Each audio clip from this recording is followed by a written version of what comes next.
अल्हम्दुलिल्लाह वहदह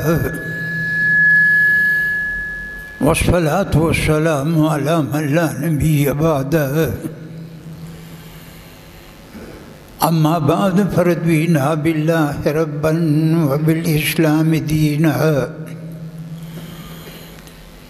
व बि मुहम्मदिन सल्लल्लाहु अलैहि वसल्लम रसूलन व नबिय्या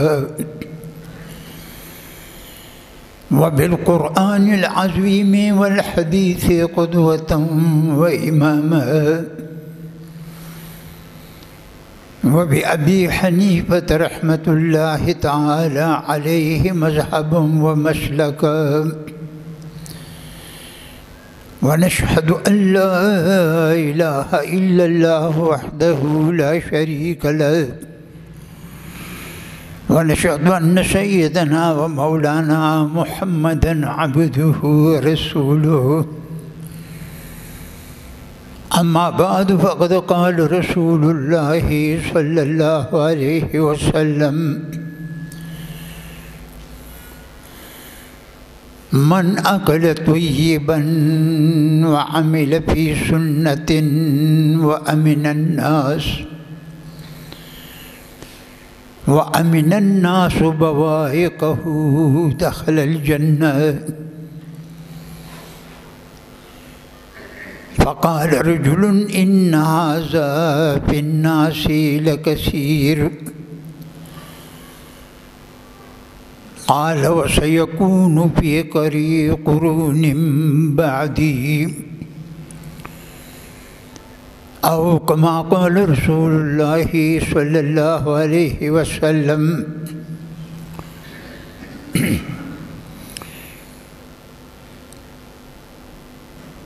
बहरी लुत्फ़ी ओ अबरी बहारी कुनत खारू समन रा आबदारी ज़कानी जूदी ओ बादी ख़ज़ानी कुनत परशी ज़मीन दुरपेशानी। इलाही गुंचई उम्मीद बुख्शाई गुली अज़रूज़ई जावीद बिन माही बख़ंदान अज़लबी अन गुंच बाग़म वज़ीन गुल अतर फरवर कुन दिमाग़म बिया जामीर हाँ कुन शर्मी सारी जैसा पो दुर्द पीशारान शिदारी ताअल्लाहु ज़िही क़य्यूम दाना तवानाई दिही हरना तुवाना। दुरूद शरीफ पढ़ लें। मौलाना मोहम्मद मुबारक वसल्लम।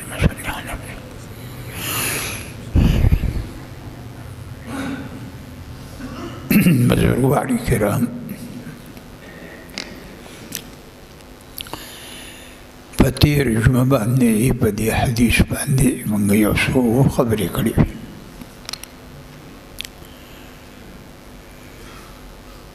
पैगम्बर अलैहिस्सलाम मुबारक फरमाई दी चिदरिया खबरी थी मन अकलत ये बन यो व अमिल फ़ी सुन्नतिन द्वयम व अमिनन नास बवाइक़हु द्रियम दख़लल जन्नह।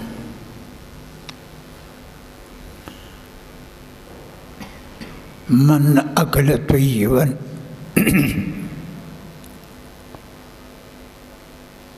नचा चाहिए खुराक पाक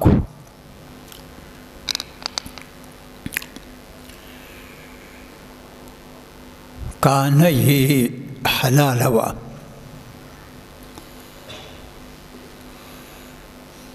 खुराक ही हलाल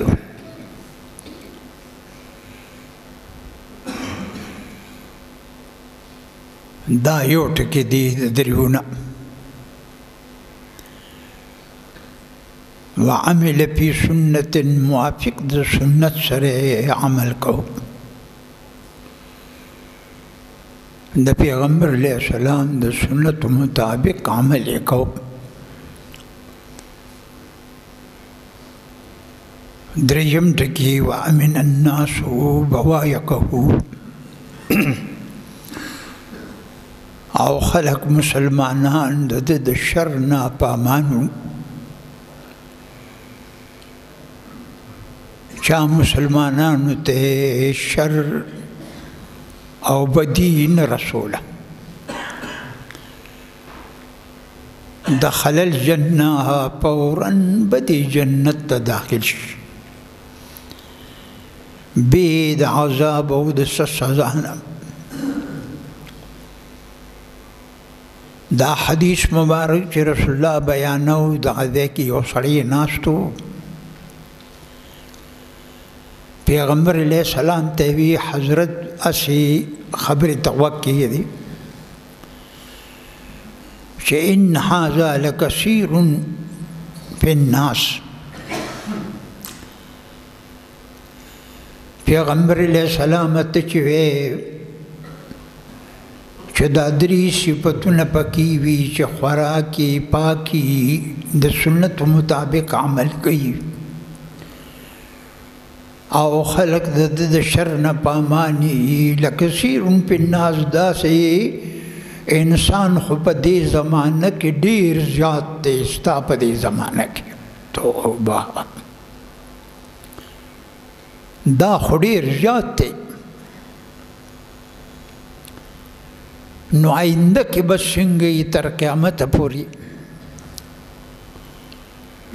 نبی علیہ السلام فرمایل وسيكون في قرون بعدي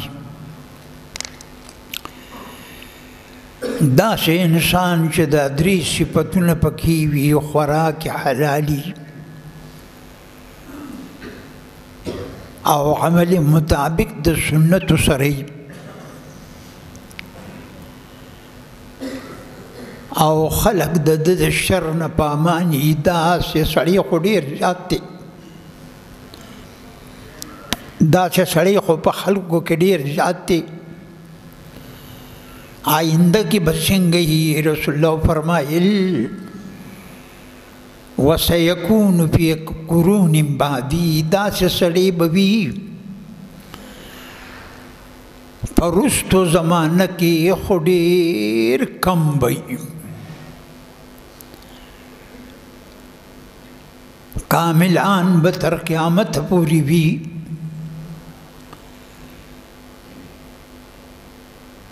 لیکن کاملان بکمی مخکی با اپواجو او بیا با پراچی ډیر بکم شي داسې انسان چې دا درې صفتونه پکې وي داسې انسان بکمی دا نصیب غواړي چې په دې درو خبرو کې راشي رسول الله وی دا سړی به کمی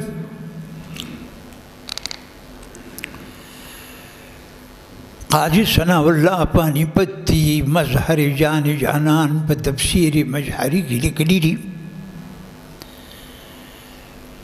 یو سړی په مسجد نبوي کې دوا کوله د مانځه نه وروسته او دا سی وی اللهم اجعلني من القليل خدای ته ما وګرځې دا کمونه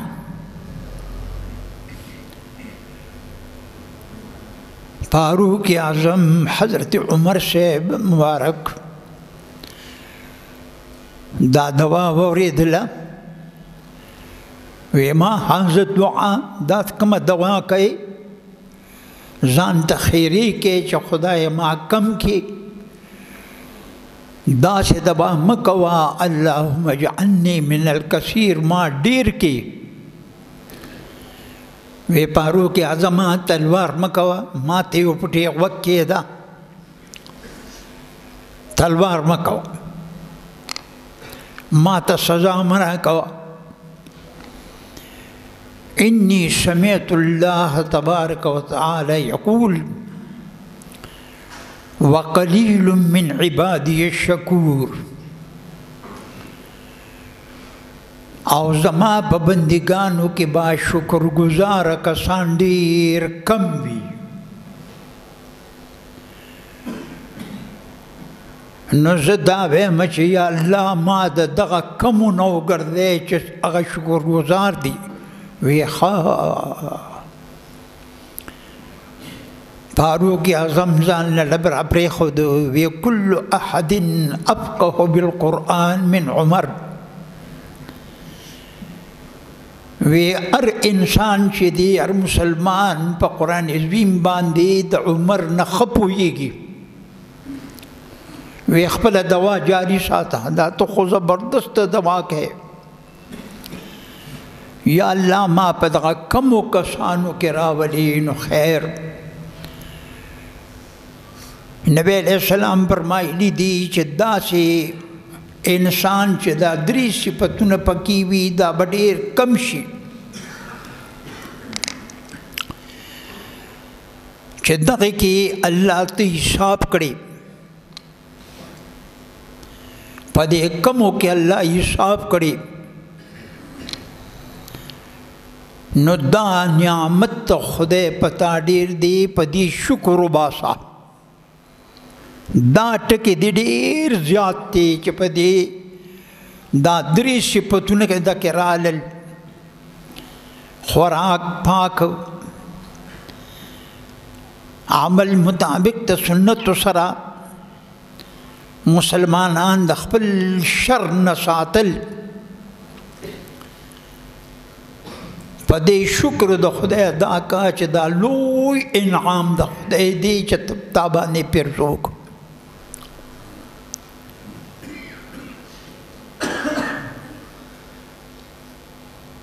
دا الله په دې خپلو بندګانو هر انسان چې دی خدای پاک پیژني او د هر مسلمان سره د خدای ځان له ځان له رابطه ده او د هر مسلمان چې دی د خدای په جناب کې ځان له درجه ده. هغه درجه خدای پاک بیا بل ته نه ورکوي. تېرې جمعه باندې مې وی چې یاره د مانځو دا ترجمه ضروري ده. دلته کې ډېر کسان رالل د مانځه ترجمه علماو ته تېره کړه. عمل لپاره کسان شته چې د مانځه ترجمه دا یاد کا چې ته څه وایې حتی تعلموا ما تقولون، چې ته پوه شې چې ته څه وایې.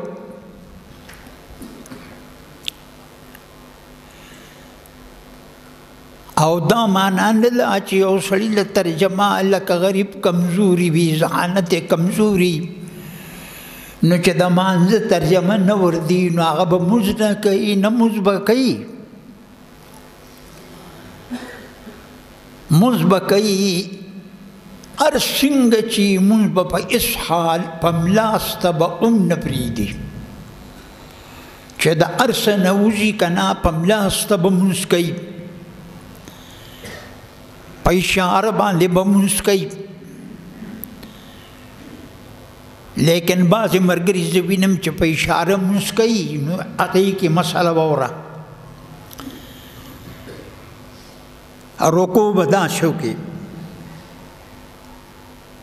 بیا سمع الله لمن حمده دا به ووایي ربنا لك الحمد، او سجده به د هغې نه لاندې کوي.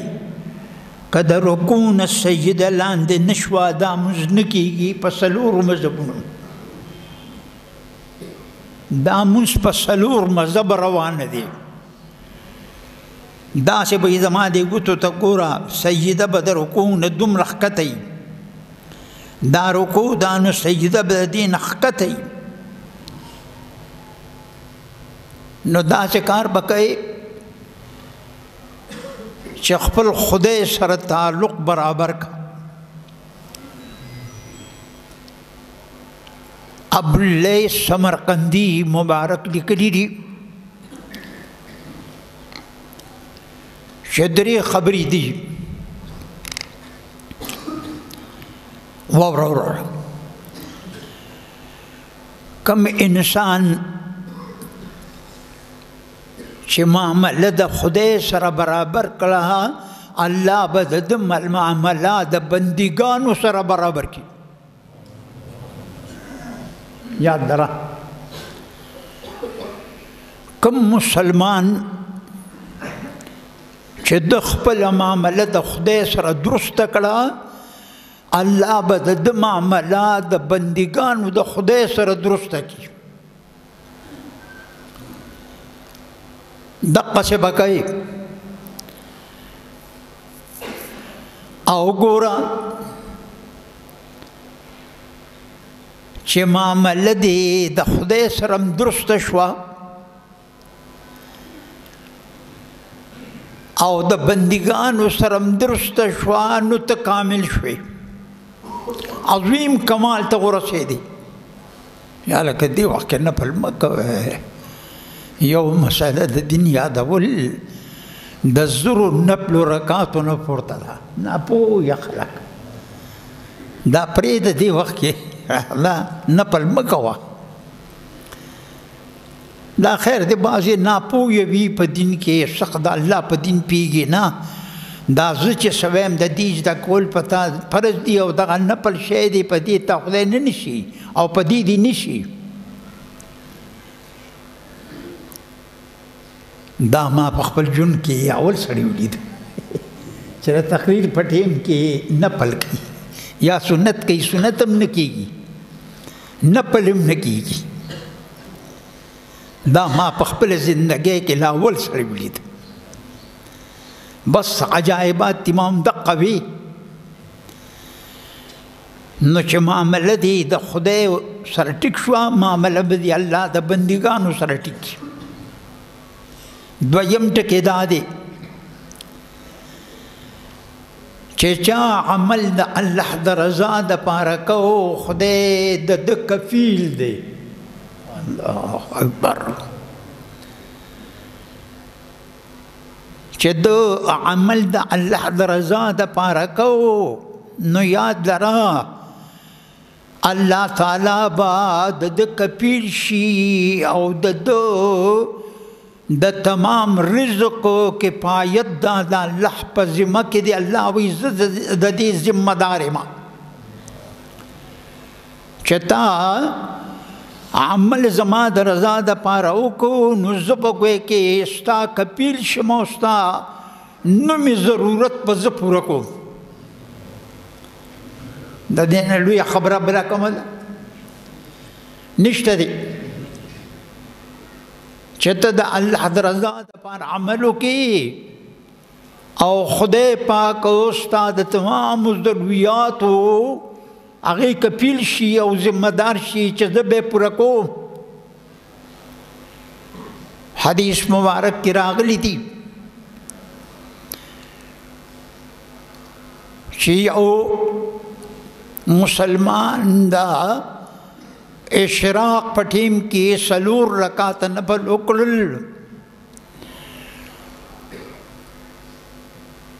ارکع لي 4 رکعات من اول النهار اکفک آخره. حدیث قدسی دی، حدیث الہی دی. خدای پاک فرمایي چې په اول د ورځې کې 4 رکعات نفل زما د رضا لی لرضایي، 4 رکعات زما د رضا دپاره وکړه، د دې ورځې ټول کارونه به دې برابر کړم. که هغه وظیفه وي نو هغه وظیفه به م پوره کړم. 4 رکعات نفل 10 منټه پې تېرېږي چې مزېدار یې کوي. چکرت پکې ډیر وی نو بیا په 20 منټه تېرېږي. لا خو څه دونه وخت نه دی. او چې قل هو الله احد پکې به اعتقاد رځي نور نه درځي نو هغې باندې خو بیا 15 منټه تېرېږي او د الله د طرف نه په دومره لوی انعام مقرر دی حدیث مبارک کې راغلی دی من صلى قبل العصر 4 رحم الله امرأ صلى قبل العصر 4 نبی علیہ السلام دعا کئی اے رسول اللہ وی اللہ دے رحم کی پا اغا سڑی با اغا شخص باندے نارینہ و زنانہ باندے اللہ دے پر رحم کی صلی قبل العصر 4 چھ دا مازیگر دا مانزن مخ کے سلور رکاتا سنت زوائد کئی علماء دا لکلی دی تانوی بابا چھ دا سلور رکاتا نپل دا مازیگر نے چھ مخ کے تکے او کو ات کے ډیر خدا که شل کے ډیر خدا خود سلورو نا کم مکوا او کو وقت ډیر کمو دا روایت عبداللہ ابن عمر دے او دا علی صاحب روایت تے چھ وقت کمو 2 رکعتاو کا تا نبی رحمہ اللہ لکلی دی چھ دا دی سلور رکعتو چھ کم ثواب دے کنا دا دا پرشتو پا لیکلو کے نشرات لے دا دا پرشتو دا لیکلو نا بحرو نو رسول اللہ پا دے دواو پا دے اکتفا اکڑا رحم اللہ امرأن صلی قبل العصر 4 یا اللہ پا اغچا رحمو کی دا کم دا چد رسول اللہ پا دوا کے را لے اللہ پا اغا چا باندې رحم وکړي چې د مازدیګر نه مخکې 4 رکعاته وکړي مدینه طیبه کې په یو حج کې زه وم کور والا را سره وم هغوی په بل ځای کې یو مفتی صاحب و هغه 2 رکعاته وکړه د مازدیګر لمانځه ته ټیم ما 4 رکعاته وکړه آغت میں مفتی صاحب میں نبی علیہ السلام مبارک فرمائی دی تھی رحم اللہ امرأن صلی قبل العصر 4 ویخا دا روایت تے میں صاحب دا روایت جناب رسول اللہ دی رواہ ترمیزی فی جامعی امام ترمیزی پخپل جامع کی روڑی دے پخپل جامع کی روڑی دے ویخا پا اقصا تدردو سلوری اکڑو انما یخش اللہ من عباده العلماء عالمان دخدین پورانی سلور اکڑو وی بس دی تمات اجازتو کا بیا چی وی رمات یو مسئلہ را رسی دلی دستانا تا بھی یو مسئلہ کڑی دے یو زی کی دی منا کی بیان کو میں سنگا بیتا ہے وہ خبر کڑی ہو چیرا سڑی تما پہ زیارت کی وی نور زستا پا مخ کی نشم ویلی وی تما تو ہوا یا مائی ٹکتا آگا دا چھ تما پہ زیارت شروع کی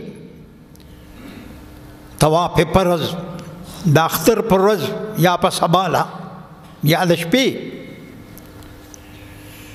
نو پرشتہ راشی او دتا دا دی 2 گو پا منس کی لاس کی دی وی حاجی صاحب حنیئن لک الحج حج مبارک شاہ تچ دا مور نپیدا شوی تردی پوری تمام گناہون دی اللہ ماپ کرو آئندہ کے خیال کوا حج خو حج دی رو رہا ما دے حج دا پارے پیشی قرص کری اغزلانو متلی چو خدای ادا کری پا خدای غیرتو کا ادا سے خدای سر معاملہ ٹکا معاملہ دا خدای سر درست کا وی باس وی دا چاہ لکلی دی میں دا مولانا زکریا صاحب لکلی دی بس دا قنا زان سرے وہ لکل وی بس دې باندې به زه ټول ورځ بیان کوم. زمونږ دا معامله خرابه شوه. ګورئ په سرتوره لمونځ کوي. د سرتوري لمونځ درته ویم جناب رسول الله خو لمونځ په پټکي کړی دی. وعمل فی سنت ته د سنتو خیال څنګه نه ساتي او خیر دی که بیا په پټکي نه کوې نو په ټوپۍ کوه. دا په دې سرتوره باندې دا لمونځ چې دی د الله بې ادبي ده. یا الله را دې نه خبرې که الله رونیولې که نه بیا به دله علاج نه درځي. او دا د انګریزانو سازش دی. د ملتان یو رساله ده ما ته هره میاشت راځي. زمونږ دا مدرسه د ملتان د مدرسې سره وفاق المدارس سره ملحقه ده. هره میاشت رالیږي په هغې کې لیکلي دي چې دا د انګریزانو سازش دی مسلمانانو ته چې په سرتورو لمونځ کوه. خیر خبره ده حدیث اوسم پوره نه شو. په دې دویمه جمعه انشاءالله که خیر وي په دې به بیان کوو. ما یو 5 منټه زیات هم واخیستل. الله پاک دې معافي وکړي. یو جنازه هم ده چې خدای پاک ټولې مسلې زموږ استاد صاحب کې واخلي.